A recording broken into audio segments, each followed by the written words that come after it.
Всем привет! И знаете, кто же сегодня является вот этой дверью для нашего спасения? Конечно же, Иисус Христос.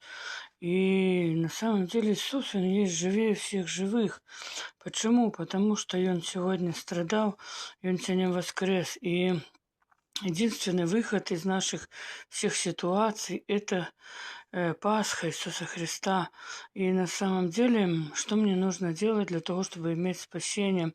Вот взять Адама и Еву, и они проявили непослушание к Богу, и они не захотели вот это древо жизни, да, они захотели древо знаний.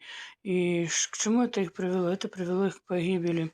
И нам нужно действительно питаться от древа жизни, которое несет к спасению, ведет к спасению. И поэтому я понимаю для себя, что мое спасение – это есть Иисус Христос. Будьте